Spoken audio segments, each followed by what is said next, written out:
Hola, buenos días. Mi nombre es Andrea Falaschi, yo soy la directora de epidemiología de la provincia. En este contexto de campaña de invierno y pandemia COVID, desde la dirección queremos hacer dos charlas sobre, en primer lugar, equipo de protección personal, uso correcto, y la técnica de hisopado nasofaríngeo y la técnica para tomar test de antígenos. Esta disertación va a estar a cargo de la licenciada Patricia Robredo. Patricia es licenciada en enfermera en control de infecciones y es parte de la dirección de epidemiología. Y en segundo lugar, vamos a charlar con ustedes sobre la estrategia de escuelas que estamos llevando a cabo con la Dirección General de Escuelas para que estén enterados y entrenados en el protocolo de manejo COVID en las escuelas de la provincia. Esta disertación va a estar a cargo de la doctora Carolina Aguirre. Carolina es pediatra infectóloga de la Dirección de Epidemiología y nos va a dar un pantallazo sobre la estrategia escuela. Bueno, muchas gracias, espero que puedan aprovechar las charlas. Buen día, el objetivo de esta presentación es ver el uso adecuado de los elementos de protección personal y la toma de muestra de hisopado nasofaríngeo en personal de salud. Es muy importante tener en cuenta la forma de transmisión de COVID-19, que es lo que nos va a indicar las medidas de prevención. La transmisión de SARS-CoV-2 se puede producir de forma directa mediante las gotitas respiratorias que se producen con la acción de hablar, toser, estornudar y pueden ingresar al organismo mediante diferentes puertas de entradas, la conjuntiva, la nariz o la boca. También hay una exposición indirecta que se genera a través del contacto con las superficies contaminadas y tenemos una exposición por vía aérea que se genera ante la realización de algunos procedimientos o considerando algunos espacios o ambientes. Dentro de las medidas de control de infecciones es muy importante o se considera prioritario la higiene de manos. La higiene de manos es una técnica esencial para la prevención de infecciones y para la prevención de COVID-19. Tenemos que tener en cuenta que la higiene de manos se tiene que realizar con la técnica adecuada y se tiene que considerar los momentos de la misma. La podemos realizar de dos formas, una higiene de mano húmeda que se realiza con agua y jabón o una higiene de mano en seco que la vamos a realizar con soluciones alcohólicas al 70%. Los pasos de la higiene de mano son 8. Tenemos que tener en cuenta que se hace mediante frotado, tiene que cubrir toda la superficie de la mano, incluye la palma de la mano, el dorso, la zona interdigital, el dedo pulgar, la yema de los dedos. Lo importante es, si no recordamos los pasos que se tiene que realizar esta técnica, lo importante es que se realice el frotado y que cubra toda la superficie de la misma. Los momentos de la higiene de manos hay que tener en cuenta que es antes y después de tener en contacto con el entorno, con el paciente, antes de realizar una técnica séptica, después de tener contacto con fluidos, inmediatamente después de retirarnos los guantes. Los elementos de protección personal para la prevención de COVID-19, los recomendados son camisolín. El camisolín debe ser hidrorrepelente, el mismo tiene que cubrir completamente desde el cuello a la rodilla y las mangas tienen que llegar hasta la muñeca con un sistema de ajuste o puño. Los guantes que vamos a utilizar son guantes de examinación o guantes estériles, dependiendo del procedimiento que vamos a realizar. Los mismos se tienen que retirar inmediatamente después del contacto con el paciente y se debe realizar una higiene de manos posterior a esto. Las antiparras deben ser de uso personal, las mismas tienen que lavarse y desinfectarse después de su uso.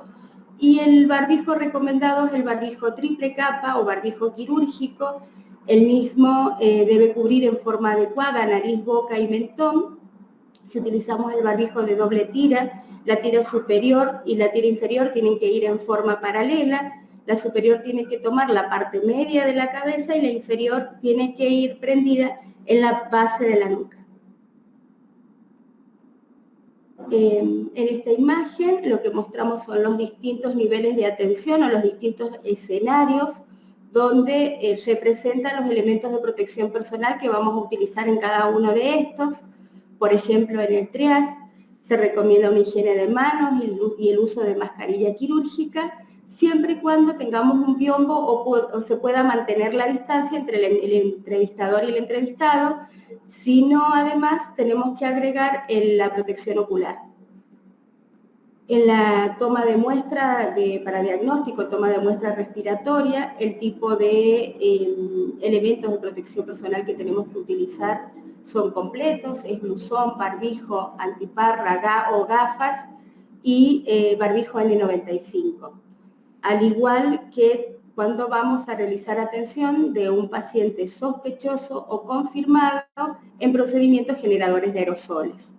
Cuando realizamos atención de pacientes, o en casos sospechosos o confirmados sin exposición a aerosoles, los elementos de protección personal recomendados son blusón, barbijo, antiparra y guantes. Es muy importante considerar la secuencia de colocación de los elementos de protección personal para poder cubrir en forma adecuada todas nuestras, los riesgos, la exposición que podemos llegar a tener. Lo primero que tenemos que hacer es identificar y tener todos los elementos necesarios para poder hacer el procedimiento para la atención del paciente. Los elementos necesarios son los que ya mencionamos, blusón, barbijo, guantes y antiparra, dependiendo del procedimiento. El segundo paso es colocarse adecuadamente el blusón. El blusón tiene que estar prendido en la parte superior y media, además, que cubra adecuadamente esta muñeca, como ya lo habíamos mencionado. Luego nos colocamos la mascarilla quirúrgica o el N95, dependiendo del procedimiento que vamos a realizar. Después nos colocamos la antiparra y finalmente nos colocamos los guantes o el par de guantes que debe ir sobre el puño del blusón o sobre la manga del mismo. Si vamos a realizar un procedimiento generador de aerosol, el tipo de barbijo que tenemos que utilizar es el barbijo N95. El mismo también tiene una secuencia de colocación y debemos realizar pruebas de sellado positivo y pruebas de sellado negativo. La secuencia de colocación tomamos desde la copa y colocamos primero el elástico superior y después sobre la copa se coloca el elástico inferior. Los dos sistemas de sostén o elásticos tienen que quedar en paralelo, uno en la parte media de la cabeza y el otro en la nuca. La comprobación de sellado positivo se realiza con una presión positiva dentro del barbijo, que esto nos va a indicar si tiene o no tiene fuga, y eso lo vamos a hacer con una exhalación, Y la comprobación del sellado negativo, lo que también es una comprobación de fuga y lo hacemos con una inhalación profunda. Hay que tener en cuenta que los barbijos N95 se miden por tiempo de uso, es de uso personal.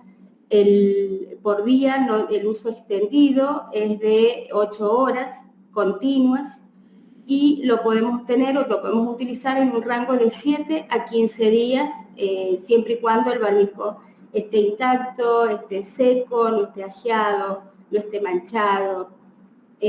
También tenemos que considerar para el uso del barbijo N95 cómo puede interferir el vello facial, la barba, para un adecuado sellado. Por lo tanto, la barba tiene que estar prolija, el vello tiene que estar prolijo y quedando dentro del barbijo N95. Para poder tener una buena conservación del mismo, si lo tenemos que rotular, no lo rotulemos sobre la zona del filtro porque el mismo se rompe. Se tiene que guardar en una bolsa de papel madera para evitar la humedad de este producto y colocar la fecha que lo empezamos a usar para poder hacer un recambio seguro y adecuado. Cuando vamos a hablar del retiro de los elementos de protección personal, hay que tener en cuenta que es en el momento en que tenemos mayor riesgo de contaminarnos o de contaminar superficies. Por lo tanto, es muy importante que este retiro sea metódico y preferentemente observado. El primer paso va a ser retirarse los guantes. Los guantes siempre se van a considerar contaminados porque es con lo que nosotros tocamos pacientes, superficies, por lo tanto es lo primero que vamos a retirarnos. Los guantes se tienen que retirar de forma suave y envolvente. Luego se retira el blusón se tiene que desprender, bueno, la parte superior, la parte inferior, y se tiene que retirar de tal manera que la parte frontal del mismo, lo que está expuesto a las superficies y al paciente, vaya quedando hacia adentro en nuestra acción de sacarlo. Realizamos nuevamente una higiene de manos. Esta higiene de manos la podemos hacer con soluciones alcohólicas. Luego retiramos la antiparra. Nunca se tiene que tomar de la zona frontal. La antiparra la vamos a retirar desde atrás o los laterales. Realizamos una higiene de manos posterior a esta acción. Luego retiramos el barbijo. El barbijo, si usamos el barbijo con tira, primero desprendemos la tira inferior y luego la tira superior y realizamos una higiene de manos al terminar este procedimiento.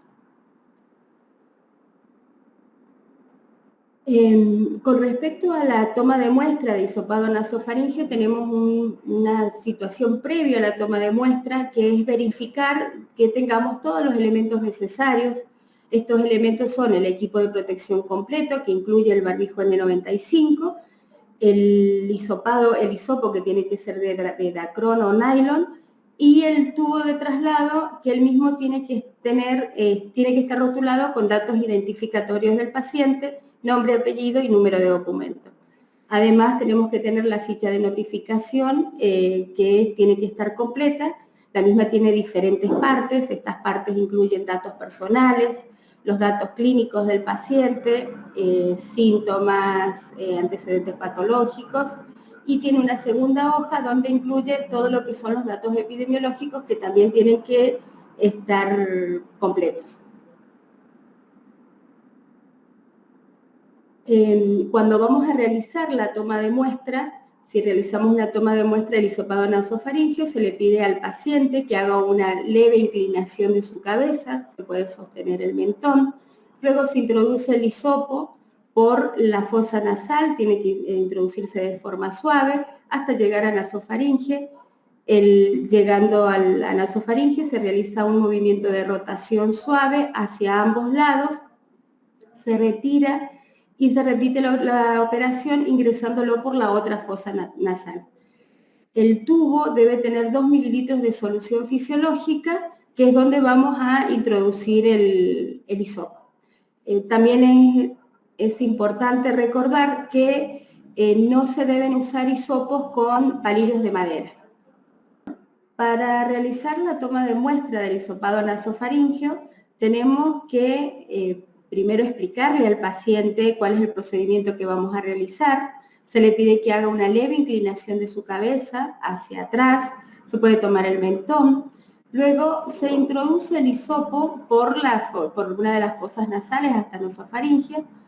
Llegando ahí se realiza un movimiento de rotación suave hacia ambos lados, 2 hacia cada lado preferentemente. Se retira y se repite la operación ingresándolo por la otra fosa nasal. Este hisopo debe colocarse en el tubo ya que tiene que estar precargado con 2 mililitros de solución fisiológica, el tubo de transporte. El transporte de la muestra lo vamos a realizar en un triple envase. Se coloca este tubo en este triple envase.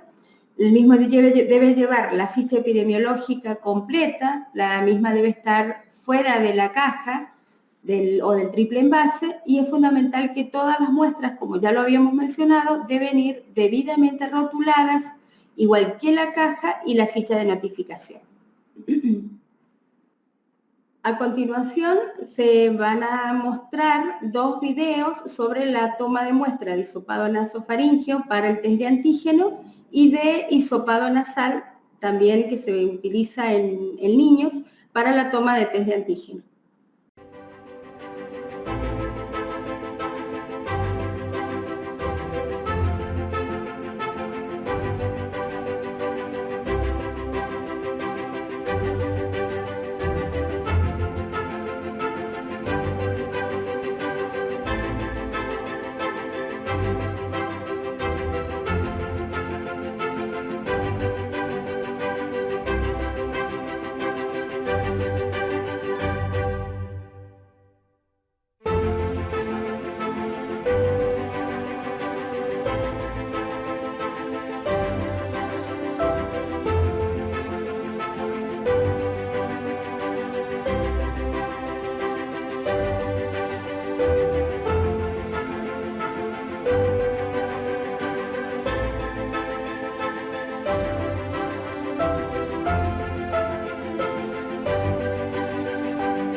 Bueno, muchas gracias. Los dejo con mi compañera.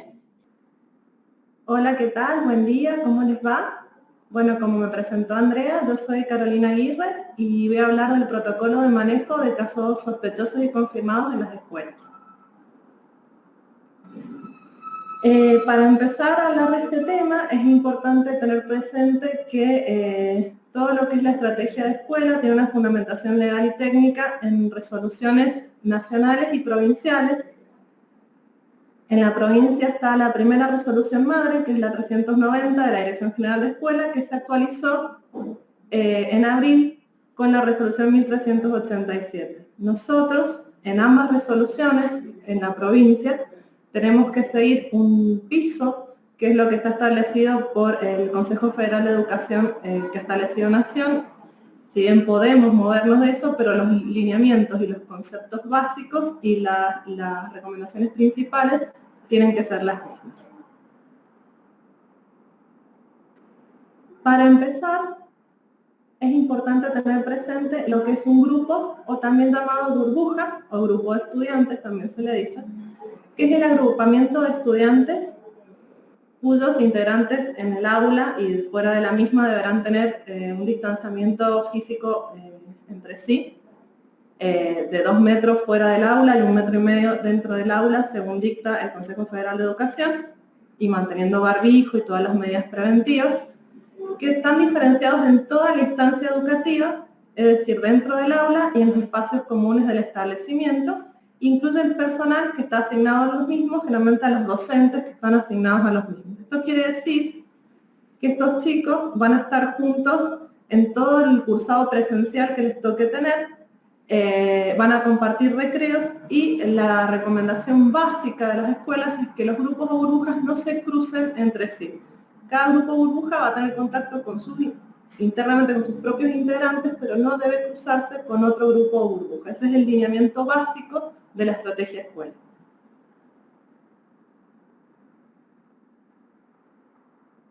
Acá hay dos conceptos importantes que fueron no actualizados, sino aclarados, o se hizo hincapié en algunos conceptos que por ahí habían algunos errores conceptuales en el personal de salud principalmente, y que nos parece muy importante aclarar y dejar perfectamente definidos.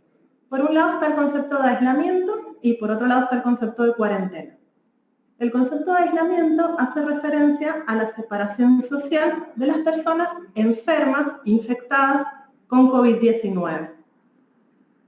Este aislamiento hace referencia al aislamiento de toda la sociedad, es decir, las personas no tienen que salir, no tienen que salir a hacer compras, ni trabajar en ningún lugar, ni reunirse socialmente con nadie, pero también tienen que separarse en las medidas de las posibilidades que tenga su casa, de los demás integrantes de la casa que no tienen síntomas. Esto es el aislamiento, es la separación social del paciente positivo.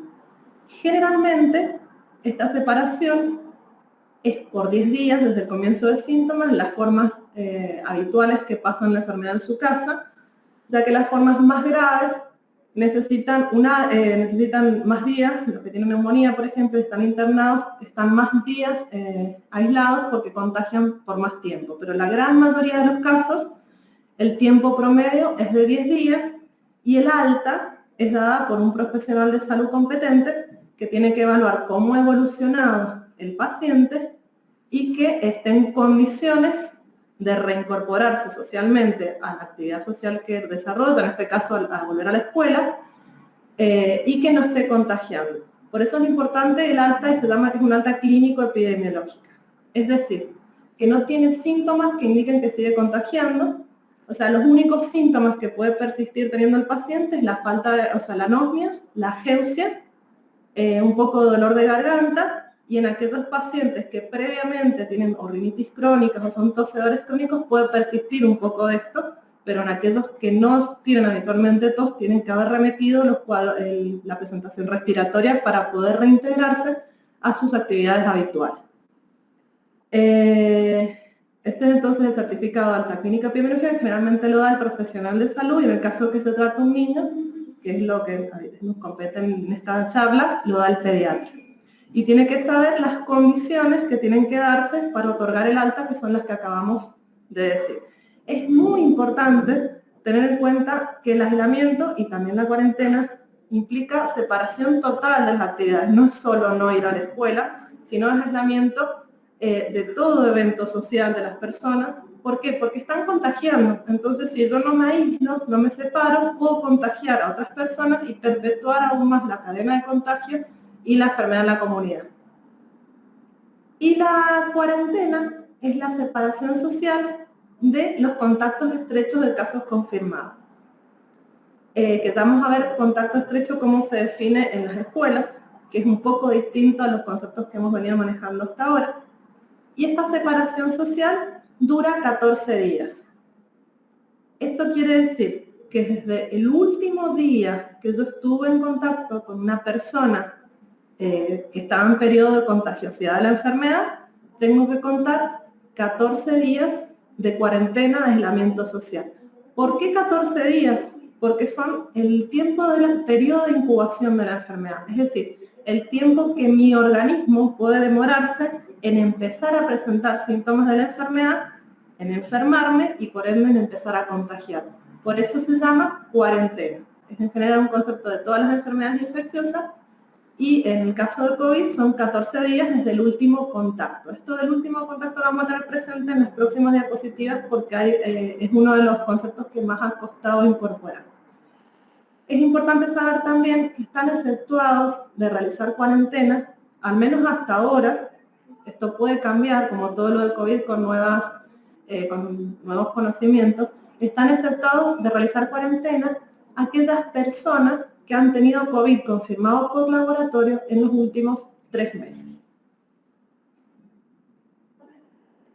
Bien, y esto es un poquito lo que quería mostrarles, que es uno de los conceptos que hemos detectado y que por eso en el nuevo protocolo que salió el mes pasado se aclaró. No es que se puso algo distinto, sino que se aclaró porque había errores conceptuales. Nosotros tenemos 3 fechas que son importantes para el COVID. Una de las fechas es la que está en el circulito rojo rodeado de azul, que es la fecha de comienzo de síntomas. Es el momento en que el paciente empieza a tener síntomas compatibles con COVID.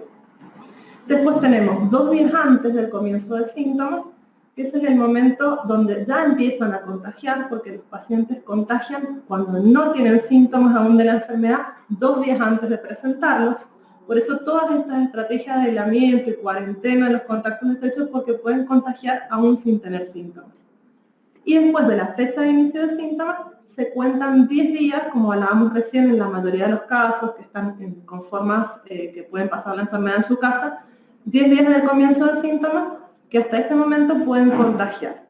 Es decir, que el periodo de contagiosidad, de transmisibilidad de la enfermedad es desde 2 días antes de empezar con síntomas hasta el promedio de los casos, la gran mayoría, 10 días luego del comienzo con los mismos. Cualquier persona que tenga contacto estrecho dentro de este periodo, que ya lo vamos a definir en la escuela, que hablamos de contacto estrecho, se considera, bueno, perdón por la repetición, contacto estrecho. Aquellas personas que tuvieron contacto antes no se consideran contacto estrecho. Ahora bien, en los niños se suele dar una situación peculiar que se daba el año pasado también, pero ahora con el tema de la escuela estamos como más atentos a los cuadros de los niños, estamos más pendientes y surgen más estas dudas en relación al manejo intradomiciliario, o sea, dentro de la casa. El ejemplo típico es que yo tengo el papá del nene, por ejemplo, que tiene COVID. Es muy importante que el papá, si la casa lo permite, se separe del resto de sus familiares, siempre y cuando obviamente estos ya no estén contagiados. ¿Por qué? Se separe en una habitación aparte, higienice el baño, si después sale al baño con la lavandina después se higieniza, si se puede, en una habitación separada. ¿Por qué? Porque el papá, si no los contagió en el momento que se enteró que tiene COVID, tiene 10 días desde que empezó con síntomas para contagiarlo. Y puede contagiar hasta el último día, o sea, hasta el 10º día los puede contagiar. Por ende, si en la casa no se separan y están todos juntos y ninguno ha empezado con síntomas aún, aparte del caso positivo, a partir del 10º día de comienzo de síntomas se empieza a contar la cuarentena. el periodo de incubación de la enfermedad. Y pueden pasar situaciones en las que la familia tenga que estar en cuarentena 24 días, es decir, desde el día que empieza con síntomas el papá y después termina el periodo de contagiosidad el 10º día y hay 14 días de cuarentena. Por eso es muy importante nosotros tener este concepto y recomendar, obviamente, insisto, en la medida de las posibilidades de cada casa, que se separen. Muchas veces no se separan porque no lo saben a esto, otras veces claramente no hay posibilidades físicas. Pero si esto nosotros lo transmitimos y les decimos, claramente la reincorporación a las actividades de los contactos dentro de la casa puede hacerse antes. Porque no siempre se contagian todos al principio. O sea, si el papá empezó con síntomas, se diagnosticó por ahí, hasta ese momento no se ha contagiado el resto de la familia. Entonces está bueno hacer esta separación y evitar el contagio de los demás familiares. Bien. Esto creo que ya lo han hablado en otras presentaciones, vamos a ir bastante rápido, básicamente hasta ahora, porque eso es probable que se agreguen algunos síntomas más. El Consejo Federal de Educación adopta la definición de los lineamientos nacionales de caso sospechoso, donde se habla que es caso sospechoso toda persona que tiene 2 o más de los siguientes síntomas: febrícula o fiebre, tos, dolor o hidrofagia, dificultad respiratoria, cefalea, mialgias, diarrea o vómitos como un solo síntoma, o solamente la pérdida repentina del gusto o el olfato, para cualquiera de los 2 casos, sin otra causa que explique los síntomas. Y en esto es muy importante la concientización de los pediatras, porque son cuadros por ahí en los niños bastante habituales, que tradicionalmente nosotros lo atribuíamos a virosis estacionales, pero es muy importante tener en cuenta que actualmente la virosis predominante es el COVID y que es muy importante, ante que un paciente cumple los criterios de caso sospechoso, hisoparlo y ver si es un caso confirmado y actuar en consecuencia. No dejar pasar el caso con los síntomas compatibles con COVID como una virosis transitoria, porque eso conlleva que ese niño va a una escuela, esté en contacto con sus compañeros, esté en contacto con docentes, esté en contacto con familiares, en los cuales la enfermedad puede tener una repercusión diferente que en los niños, que en la gran mayoría de los casos son cuadros leves. Por eso es muy importante que los pediatras tomemos conciencia de esto y sepamos que todo niño con 2 o más síntomas de los numerados en la columna de la izquierda, hay que hisoparlo para descartar que sea COVID. Después seguiremos estudiando si es otra cosa, pero siempre descartar el caso de COVID. Entonces, ese era un caso sospechoso, o sea, yo sospecho que tiene COVID. ¿Cuándo lo confirmo? Un caso confirmado de COVID es un caso con síntomas, es decir, cumple los síntomas que hablábamos recién, y lo puedo confirmar de 2 maneras. Una de las maneras es con pruebas de test diagnóstico positivas. Los diagnósticos para confirmar COVID siempre requieren un estudio diagnóstico de tipo hisopado nasal, hisopado nasofaringeo o pruebas de saliva. No me sirven los estudios de sangre para confirmar COVID. Necesito, y en general en nuestra provincia lo que se hace son test de hisopado, o sea, hisopado nasal o nasofaringeo, en los cuales yo lo voy a confirmar con un test positivo o confirmatorio de antígeno, test rápido, o PCR, que es biología molecular positiva. La otra forma de confirmarlo es teniendo un paciente con síntomas y que vive con una persona positiva, un conviviente, un papá, una mamá, en el caso de los niños, un hermano, confirmado por laboratorio. Y acá es otro concepto importante, que hay errores conceptuales. Yo tengo una casa donde vive una determinada cantidad de gente. En esa casa tengo un caso positivo. Todos los demás convivientes, las demás personas que viven en esa casa, son contactos estrechos. No son confirmados por nexo, siempre y cuando no tengan síntomas. O sea que yo no digo que si uno tiene COVID, todos en la casa tienen COVID. Eso está mal. Yo tengo una persona con COVID, por eso está todo el error de no recomendar la separación en el domicilio de los demás convivientes. Y tengo los convivientes que son contactos estrechos siempre y cuando no comiencen con síntomas. Entonces, un confirmado por nexo o por criterio clínico epidemiológico es una persona que vive con un positivo, pero que tiene síntomas. Si no tiene síntomas, no es confirmado por nexo o por criterio clínico epidemiológico.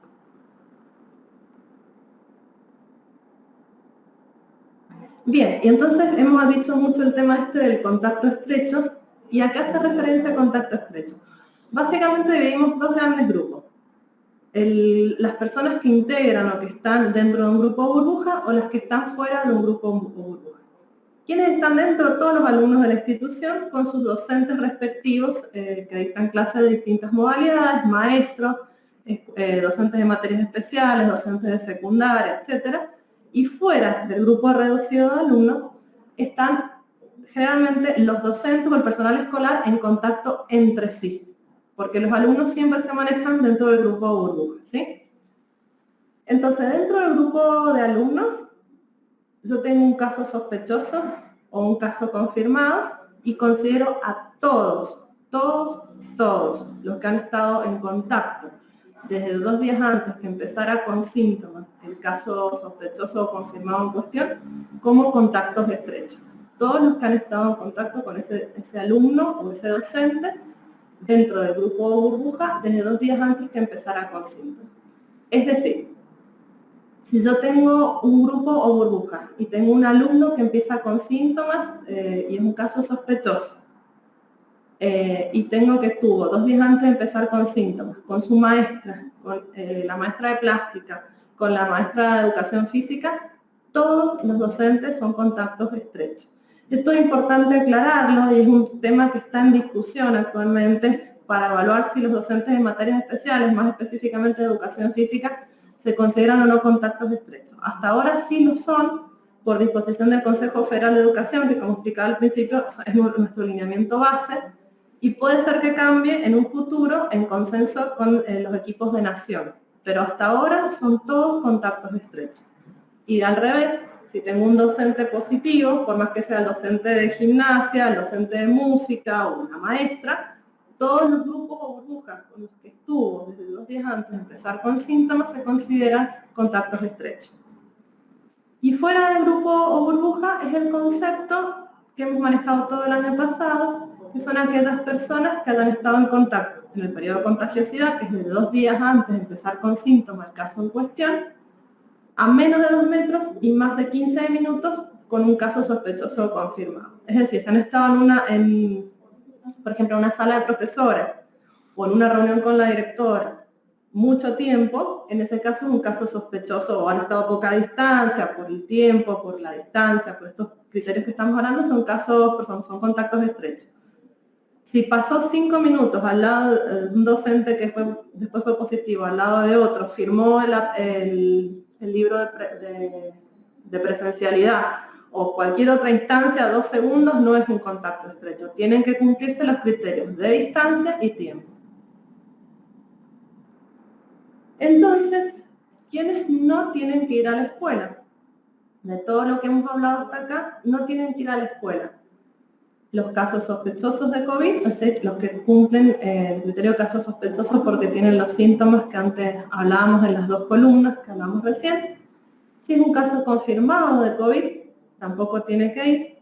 El caso confirmado y el sospechoso tienen que hacer aislamiento porque se consideran enfermos. En el caso de confirmados, hasta tener el alta que hablábamos al principio, clínico-epidemiológica. Generalmente teniendo presente que la duración habitual son 10 días. ¿Y los casos sospechosos hasta cuándo? Y bueno, hasta que se evalúe el caso, se hagan los estudios diagnósticos correspondientes y se vea si se confirma o se descarta.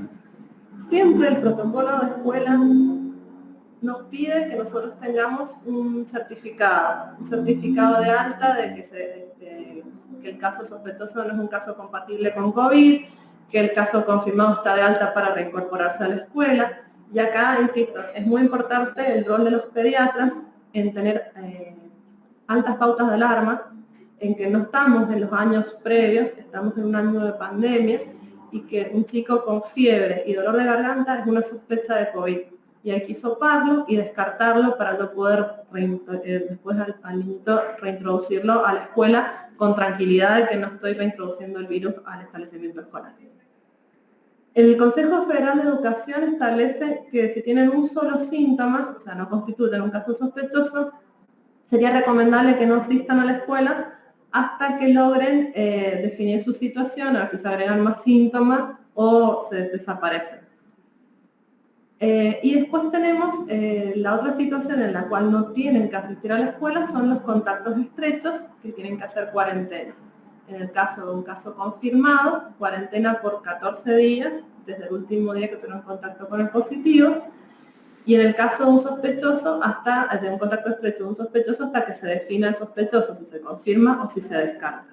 En este sentido, es importante, en los contactos estrechos de los casos confirmados, recordar que el contacto estrecho puede ser dentro de la escuela, es decir, dentro del grupo o burbuja, o fuera de la escuela, por ejemplo, en su casa. Y acá hay que recordar lo que hablábamos recién con la línea de tiempo, de que se tienen que separar de sus convivientes para evitar el contagio, si no, lamentablemente, la cuarentena se hace muy larga y termina siendo en algunos casos hasta 24 días. Y cuando sí tienen que ir a la escuela, lo que nosotros llamamos contactos de contactos estrechos. Es decir, vamos a dar 3 ejemplos para que se entienda el concepto.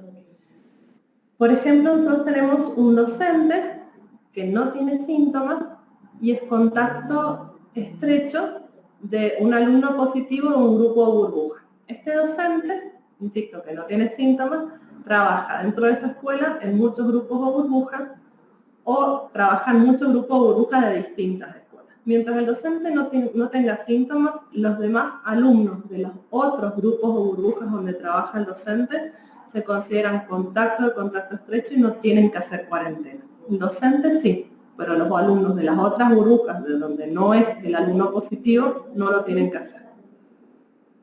Después tenemos el segundo ejemplo, que es el que más o menos veníamos hablando recién, que es cuando yo tengo un alumno cuyo un progenitor es positivo, pero el chico no tiene síntomas.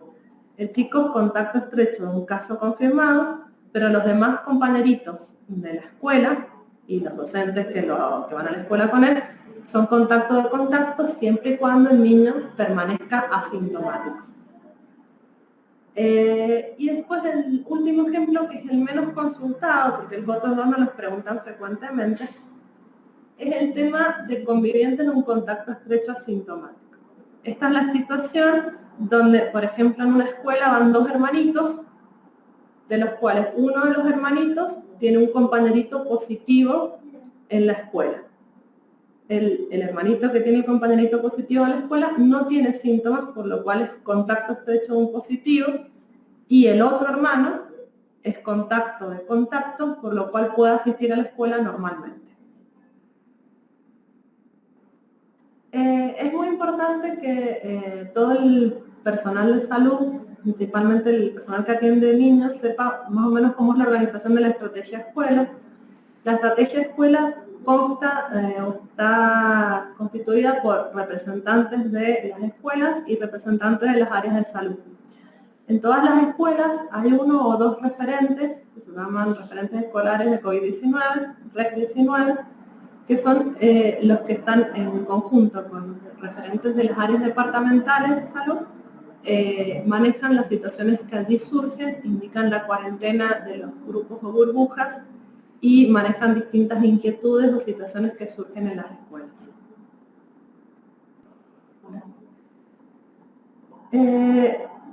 Actualmente nos estamos manejando con un protocolo de manejo de casos escolares que es el siguiente.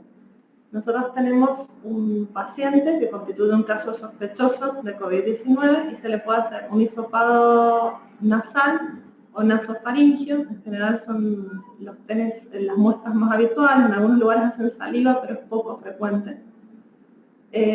Cuando le hacemos este hisopado y le hacemos un test rápido de antígeno o una PCR de SARS-CoV-2 y nos da positiva, consideramos el caso como confirmado y se indica el aislamiento al caso en cuestión, que se reintegrará con una alta clínico-epidemiológica correspondiente, y se indica la cuarentena a todos los contactos estrechos de la escuela por 14 días desde el último día que tuvieron en contacto con el caso positivo. Ahora bien, si yo tengo este hisopado nasal o nasofaringeo con test de antígeno o con PCR y me da negativo, el caso se reintegra también con una alta que se considere que está en condiciones de reincorporarse a la actividad escolar, pero los demás contactos escolares se reintegran, se levanta la cuarentena y se reintegran las actividades. Es importante tener presente que la PCR, esto siempre con la participación de una PCR de SARS-CoV-2 y es negativa, se levanta la cuarentena.